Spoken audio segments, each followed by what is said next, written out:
I'm making my own programming language. But before I show you the new things I added, this is the second video about this programming language, so if you wanna see how I got to this point, then you should go and watch the first video about it, but you don't really need to see the first one to understand what's going on here. But in any case, let's get into what I added. So first, to create a variable in my language, you need to type box, then the name of the variable, and then what value you want to put in it. So for example, if you want to create a number value that holds numbers, you type box num, then the two arrows and the number you want. And previously it was a little buggy because I didn't check for all the possible things you can put in there, but now I fixed it and it should work perfectly. The next thing I fixed is that previously my if statements didn't have a possibility to make a long statement. So for example, in other languages, if you wanted to check if both things are true, then you check for one, then put an and in between them and check another one. But my language didn't have that, so I had to fix it. Okay, so after all of that, my language had a working variable system. You could get input from the user, you could write to the screen, and you can check for stuff with if statements and else ifs and all of that.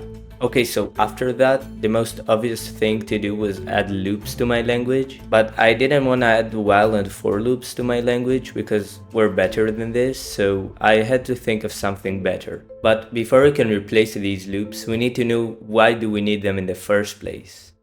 A while loop repeats while the condition is true, so as long as it's true, it will keep repeating. We need this type of loop for stuff that us the developers can't know for sure. For example, we use it mostly for user input. For example, if you want the user to put a number between 1 to 10 and the user keep putting stuff that isn't between 1 to 10 like 100 or -1, then we need to keep asking the user to put a number between 1 to 10 and we don't know when he will actually decide to put that. So that's why we need to keep asking, and that's why while loops are good for this.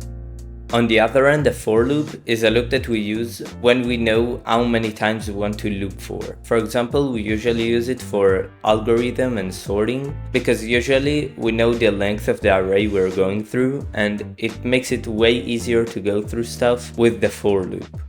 But we can represent a for loop in a while loop. For example, if you want to go over and count to 100, then in the while condition we put as long as number is not equal to 100, then we add 1 to the number. And in that way, if we start the number at 0, then it should count to 100. I know it was kinda boring, but now we can make it so there's loop in our language. So to create a loop, you need to type loop, and now for the first segment, if you want to represent a for loop, this is where you can create a start variable, and then the next thing is to check the stop condition, and then the last segment is also like the first one optional, and this is where you put the increaser, so every time the loop is finished, it will perform this segment. So if you want to recreate a for loop, you need to increase the value here. And this works well, but I got into a different problem, and this problem is more in the visual side. As you can see, this language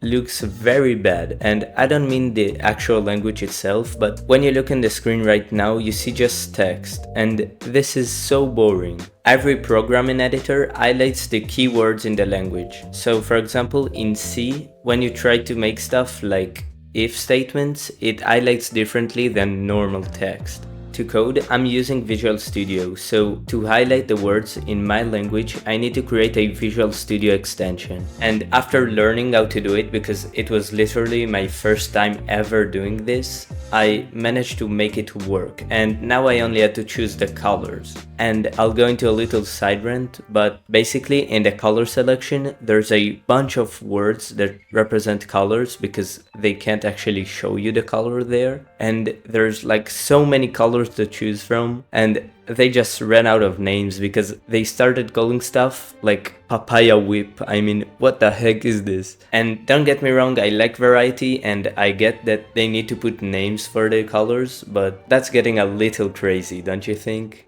And now, after changing some words and colors, the programming language looks like this. And if you don't like the color, then, I mean, I don't know, this just looks so good and I'm really proud. And if you don't like the colors, then I guess tell me in the comments what do you like and I'll maybe change it, but I kinda like this one. And to make the readability of the code look better, I also added the ability to add comments to the code. So now you only need to do this symbol thing, and now the rest of the line will be ignored by the compiler. And I made it green like almost every other programming language because, I mean, you need to stay kind of similar, but still. I think it looks pretty nice now. So yeah, this is basically the end, and it took me some time to make the extension of the Visual Studio actually work, and that's why it took me some time to make this video. But if you want to see how the language will end up looking like, and maybe you could actually code with it, then subscribe to the channel and leave a like because that always helps. And yeah, I guess I'll see you in the next video. You can watch these two videos right here to maybe see more of my content if you like this one. But yeah, in any case, bye bye.